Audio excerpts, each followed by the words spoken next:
Good morning children and welcome back to the class of business studies. बच्चों, हम बात कर रहे थे इमर्जिंग मोड्स ऑफ बिजनेस, जिसमें हमने डिस्कस किया था इलेक्ट्रॉनिक बिजनेस, ई बिजनेस। अब आज के दौर में ई बिजनेस एक सोसाइटी का इंटीग्रेटेड पार्ट बन चुका है। And how this e business is different from traditional business और commerce, today we will discuss this point. आइए देखते हैं डिफरेंसेस कि ट्रेडिशनल बिजनेस और ई बिजनेस में क्या डिफरेंसेस हैं। तो सबसे पहला पॉइंट हम देखेंगे फॉर्मेशन। तो traditional business is difficult to form, क्योंकि बहुत सारी फॉर्मेलिटीज़ होती हैं, एक फ़िज़िकल लोकेशन चाहिए होती है, सामान बहुत सारा लाना पड़ता है और बहुत सारे अरेंजमेंट्स करने पड़ते हैं।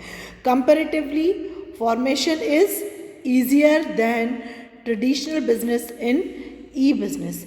ई बिज़नेस में कई सारी फिज़िकल प्रॉपर्टीज़ की ज़रूरत, एसेट्स की ज़रूरत नहीं होती है, इसलिए इसका फॉर्मेशन ईजी होता है। Second, physical appearance. The people involve in transaction must be present physically. Traditional business में आपको खुद जाकर फिज़िकली प्रेजेंट होना पड़ता है किसी भी शॉप पर अगर आप कोई चीज़ लेना चाहते हैं, जबकि ई बिज़नेस में फ़िज़िकल प्रेजेंस का होना ज़रूरी नहीं होता है। आप पिक्चर की हेल्प से ही मोबाइल से या लैपटॉप से या कंप्यूटर से उस प्रोडक्ट को, उसकी पिक्चर देखकर ही ऑर्डर प्लेस कर सकते हैं। The need of establishment for raw material and products market is required. Traditional business में रॉ मटेरियल प्रोडक्ट के लिए ज़रूरी होने चाहिए और उसके लिए एक प्रॉपर मार्केट की ज़रूरत भी होती है, जहाँ पर आप जाकर अपनी शॉप लगा सकते हैं प्रोडक्ट को बेचने के लिए, जबकि no such requirement is there. ये बिज़नेस में किसी मार्केट या किसी पर्टिकुलर शॉप की ज़रूरत नहीं होती है, आप ऑनलाइन ही अपने प्रोडक्ट को शो कर सकते हैं और वहीं पर सेल कर सकते हैं।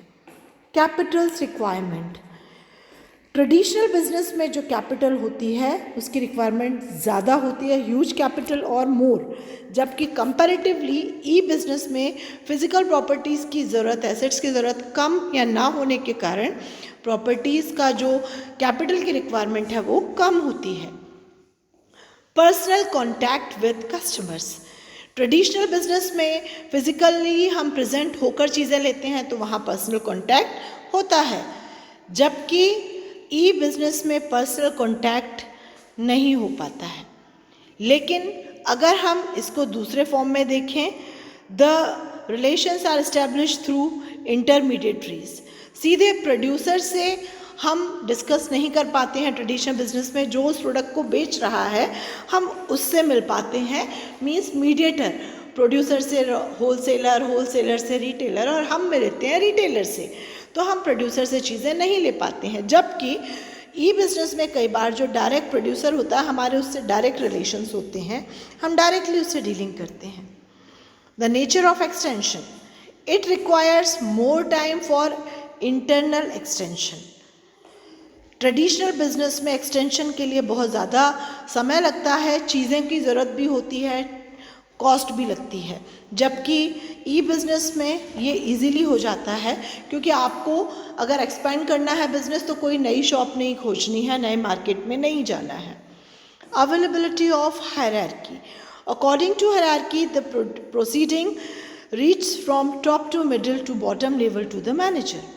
ट्रेडिशनल बिजनेस में producer, wholesaler, retailer, then customer, इस तरह से चीज़ें आप तक पहुंचती हैं, जबकि it does not include any hierarchy. E business में कोई भी हायरार्की नहीं होती है, आप डायरेक्टली डीलिंग कर सकते हैं शॉप पर जाकर, किसी भी वेबसाइट पर जाकर you can place your order, you can by the product.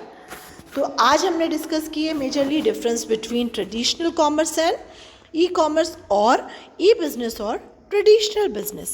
Hope you understand difference between both. Thank you.